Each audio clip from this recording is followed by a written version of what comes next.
아멘. 네, 오늘도 하나님의 말씀 앞에 나오신 우리 귀한 성도님들 주님의 이름으로 환영하고 축복합니다. 네, 오늘 이 월요일 아침 세상으로 나아가기 전에 우리가 함께 말씀을 받을 때 하나님께서 각자에게 원하시는 삶이 무엇인지 깨달아서 그 말씀 그대로 순종하며 살아가는 성도님들 되시기를 축복합니다. 말씀을 말로만, 생각으로만, 글로만 남겨두지 마시고 살아 움직이는 삶으로 살아내시는 성도님들 되시기를 주님의 이름으로 축복합니다. 네, 이제 오늘 사도행전 5장 17절부터의 말씀을 함께 보게 됩니다. 5장에서는 아나니아와 삽비라의 이야기를 지나서 이제 사도들이 유대 종교 지도자들 앞에서 핍박과 투옥을 당하게 되지만 성령의 충만함으로 그들을 어떻게 인도하시는지를 보게 되는, 하나님께서 어떻게 인도하시는지를 보게 되는 본문을 함께 나누게 됩니다. 오늘 본문 17절에서 사도들을 다시금 잡아가는 그런 일이 벌어지는데요. 그때 사도들을 다시 잡아가는 사람들의 주체에 대해서 등장하고 누구인지에 대해서 등장하는데 바로 대제사장 그리고 사두개인들이었습니다. 이들은 모두 유대 최고 권력기관인 사내드린 공회를 차지하고 있는 자들이었으며 또 로마와 결탁하여서 온갖 기득권을 다 누리고 있는 그런 사람들이었습니다. 그런데 이 17절에 보면은 그들의 마음에 시기가 가득하였다라고 그렇게 기록되고 있습니다.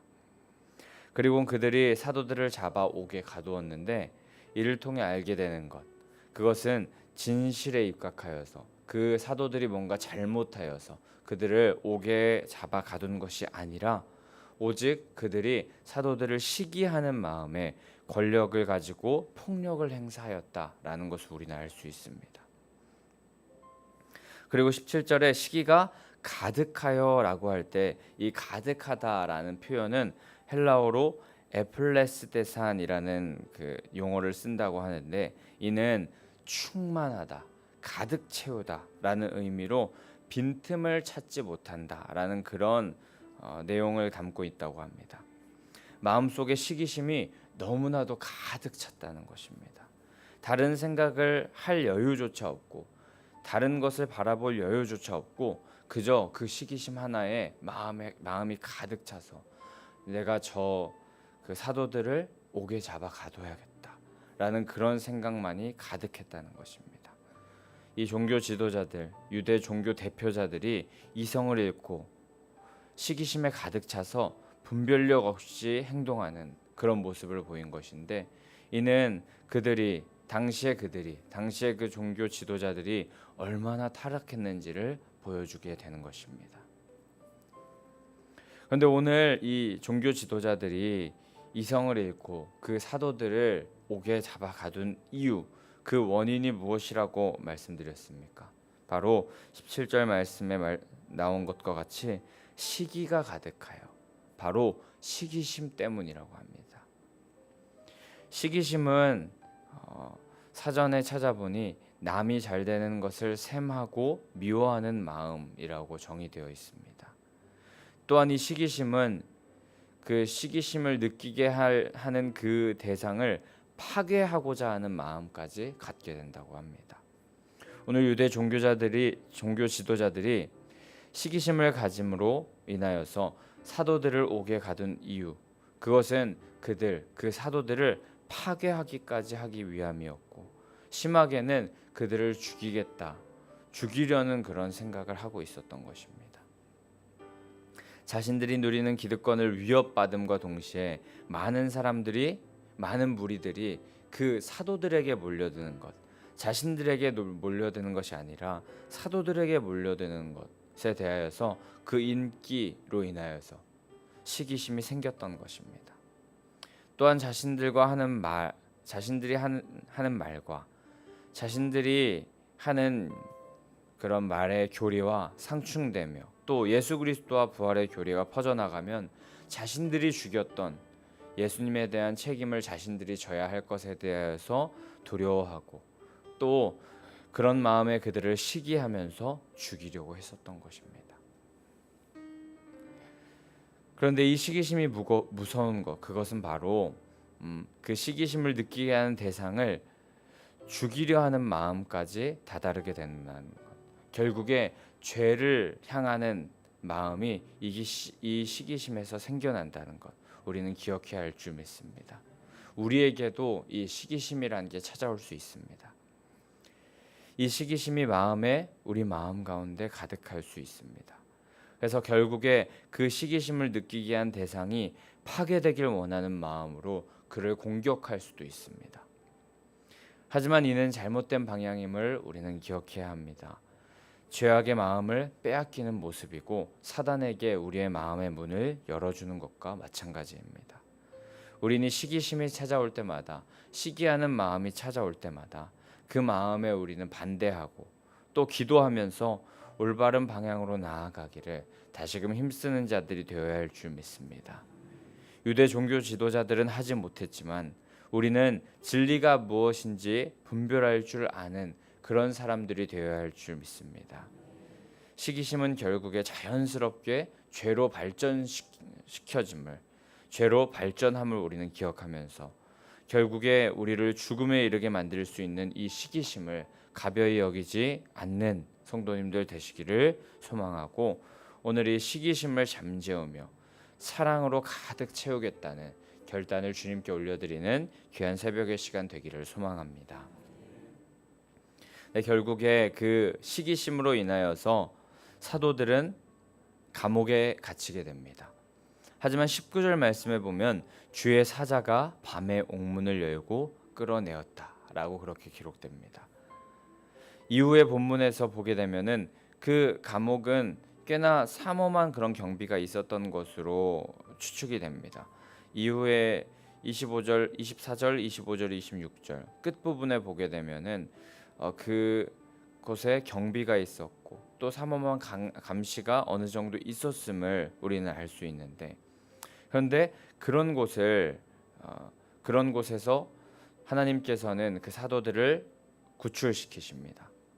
그런데 그 이유가 뭐냐면요, 바로 생명을 구원하는 일이 시급했기 때문입니다. 20절 말씀 함께 보도록 하겠습니다. 20절 말씀 제가 읽어드리겠습니다. 가서 성전에 서서 이 생명의 말씀을 다 백성에게 말하라 하매. 다른 것에 중요한 것이 아니라 그 사도들의 목숨이 소중해서 하나님께서 그들을 살려주고 싶기도 하셨겠지만, 그것보다 하나님께서 그들을 살리셨던 이유, 그들을 옥에서 끌어내었던 이유, 그것은 바로 생명을 구원하는 일이 시급했기 때문인 것입니다. 사도들의 사명, 그리고 하나님의 백성들인 우리들의 사명은 바로 보고 들은 것을 말하는 것입니다. 숨기지 말고 또 숨지 말고, 어떤 상황이 온다 할지라도 어떤 환경 가운데서도 우리는 하나님께서 주신 생명의 말씀을 말하고 전해야 하는 것입니다. 그리고 그것은 너무나도 시급한 일이기 때문에 지체하지 말고 어떤 상황이 와도 어떤 환경 가운데서도 전해야 하는 것입니다. 사도들은 감옥에 갇히게 되었습니다. 감옥에 갇힌다는 것은 단절을 뜻하고 또 그 단절로 인하여서 하나님의 말씀을 전할 수 없는 상황 가운데 놓이게 되는 것입니다. 하지만 하나님께서 그들을 구출시키십니다. 숨지 말고 또 어떤 상황과 환경에 얽매이지 말고 다시 하나님의 말씀을, 하나님께서 주신 보고 들은 바를 전하라고 하시는 이유였습니다. 성전에 가서 하나님의 말씀을 전하라는 뜻이었습니다. 이에 그들은 새벽에, 이른 아침에 이스라엘 백성들이 이제 제물을 가지고 제물을 바치며 기도하러 나오는 그런 사람들이 있었는데, 성전에 그런 사람들에게, 그 성전에 나오는 많은 사람들에게 복음을 전했던 것입니다. 아마도 그 하나님께서는 그 새벽에, 그 아침에 그 성전으로 나오는 사람 한 사람이라도, 그 복음이 필요한 사람이 있다면 그것을 알려주고 전해야 된다는 마음에서 사도들을 보내신 것 같습니다. 어떤 상황 가운데서도 우리로 하여금 하나님의 말씀은 전해져야 함을 우리는 또 이 말씀을 통하여서 깨닫게 되는데, 우리는 언제 어디서나 주님의 복음을 전하는 삶을 살아야 할 줄 믿습니다. 그런데 언제 어디서나 주님의 복음을, 주님의 말씀을 전하는 방법, 그것은 무엇일까요? 매일매일 우리가 하나님의 말씀을 입 밖으로 선포하면서 말하고 다니고, 매일매일 우리 옷에, 이마에 예수님은 사랑이십니다 이렇게 붙이고 다니고, 또 온몸에 말씀을 도배하면서, 또 매일 가방에는 이따만큼씩 전도지를 들고 다니면서 전도지를 나누어 주는 것, 그것이 어떤 상황에도 말씀을 전하고 복음을 전하는 일일까요? 네, 그것도 충분히 방법이 될 수 있습니다. 하지만 24시간 내내 언제 어디서나 모든 상황 가운데서 예수님을 전할 수 있는 방법이 있습니다. 그것은 바로 내가 작은 예수가 되는 것입니다. 복음 전파는 예수님을 전하고 예수님을 드러내는 것일 텐데, 내 삶 전체가 작은 예수로서 예수님을 나타내는 삶을 살게 된다면, 많은 이들이 우리를 생각만 해도, 또 우리를 바라보기만 해도, 우리의 말과 행동을 듣기만 해도 복음 전파가 되는 것입니다. 예수님께서 주인 되신 삶을 살면서 말씀에 민감하게 반응하는 삶을 살고, 또 그리고 예수님의 사랑을 세상 가운데 나타내는 삶, 나는 죽고 예수로 사는 삶을 살면서 작은 예수로의 삶을 살아가게 된다면, 어떤 상황 가운데서도 우리의 삶을 통해, 우리를 통하여서 복음이 전파될 수 있는 줄 믿습니다. 우리 모두 그 사명을 감당하는 귀한 성도님들 되셔야 할 줄 믿습니다. 오늘 본문에서 사도들이 풀려난 후에 성전에 가서 때와 장소를 가리지 않고 끝까지 주님의 사명, 주님의 복음을 전하는 일을 감당했던 것, 그 모습처럼 우리도 언제 어디서나 그 하나님의 복음을 전하는 사명 감당해야 할 텐데, 그 비결은 바로 작은 예수로서 살아가면 된다는 것 기억하며, 우리 작은 예수로서 살아감으로 예수 그리스도를 전하는 귀한 삶을 사시기를 축복합니다. 네, 그렇게 예수님을 전하는 사도들이었는데요. 사도들이 그 옥에서 풀려나 예수님을 전하고 있는 줄을 유대 종교 지도자들은 꿈에도 생각하지 못했을 것입니다. 그래서 그들은 사내들인 공회에 사도들을 재판하기 위하여서 그를 옥에서 데리고 와라 라고 그렇게 명령하였는데, 감옥에 그들을 데리러 가봤더니 웬걸 아무도 없는 것입니다. 24절에 성전 맡은 자와 제사장들은 매우 당황스러워했을 것입니다. 유대 종교 지도자들이 사도들을 가둔 감옥은 경계가 매우 삼엄한 감옥이었다고 하는데, 그곳에 투옥되어 있었던 그들이 흔적도 없이 사라져버리니까 매우 당황스러운 일이었을 것입니다. 이 일이 어찌 될까 하면서 지금 이해되지 않는 이 일이 어떻게 진행될지에 대해서 놀라서 안절부절하는 그들의 모습을 보게 되는 것입니다. 24절에 보게 되는데요. 그들이 찾는 사도들은 이미 성전에서 새벽부터, 이른 아침부터 백성들을 이미 가르치는 중이었습니다. 하나님께서 그 복음의 전파가 시급하여 그들을 그곳으로 보낸 것이었는데, 사도들은 그 옥에서 떠난 후에, 옥에서 풀려난 후에, 옥에서 하나님께서 구출시키신 후에 성전에서 대놓고 복음을 전했습니다. 그런데 어떻게 보면은 이 사도들이 이제 옥에서 풀려난 후에 조금은 잘 보이지 않는 곳에서, 사람들의 눈에 띄지 않는 곳에서 복음을 좀 전파하면은 그들이 다시 잡히는 일이 없을 텐데, 다시 잡히는 일이 없이 복음의 사역을 감당할 수 있을 텐데, 그들은 성전에서 대놓고 복음을 전했기 때문에 잡히는 것은 또 시간 문제였습니다. 아니나 다를까 벌써 유대 종교 지도자들에게 어디서 무엇을 하는지 적발됩니다. 감옥에서 구출되자마자 또 담대히 하나님의 말씀을 전한다는 것, 그것은 먼저는 하나님의 말씀에 순종한다는 의미가 있습니다. 또 그렇게 복음을 전한다는 것, 그것은 또한 어떤 위협과 핍박이 닥치더라도 다시 그 사내들인 공회원들이 우리를 잡아간다 할지라도 주님의 명령을 따르며 살아갈 것이고, 그 명령을 따르면서 다가오게 되는 고난, 위협, 핍박, 죽음까지라도 각오가 되어 있다는 의미가 바로 그 감옥에서 풀려난 이유, 바로 말씀을 전하러, 복음을 전하러 성전으로 나아가는 것, 그 이유인 것입니다. 그 의미인 것입니다. 어떤 상황과 형편, 문제와 어려움, 핍박, 고난, 죽음 앞에서도 절대 하나님께서 맡겨주신 사명을 포기할 수 없다라는 강력한 결단이 그 사도들의 행동에, 사도들의 모습의 원동력이었던 것입니다.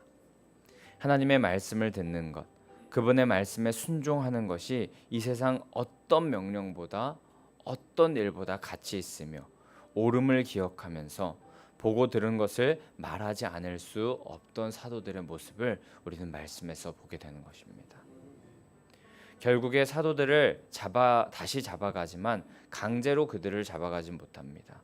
왜냐하면 많은 이들로 하여금 돌에 맞을까 두려워했기 때문입니다. 연행되어서 공회 앞에 서게 되는데, 그곳에서 결국에는 능욕을 당하고 고통을 당하게 되는 사도들의 모습을 보게 될 것이지만, 그들은 사도행전 20장 24절과 같은 고백을 행하면서 그들은 그렇게 하나님의 백성으로서의 삶을, 사도로서의 삶을 살아가게 됩니다. 우리도 사도들과 같이 그렇게 살아가길 원한다는 결단을 담아서 사도행전 20장 24절의 말씀을 함께 선포해 봤으면 좋겠는데요. 20장 24절의 말씀입니다. 함께 선포하겠습니다. 시작.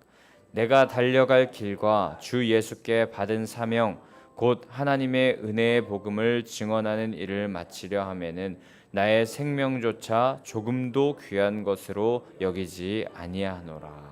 아멘. 나의 생명조차 조금도 귀한 것으로 여기지 않는다 라고 그렇게 고백합니다.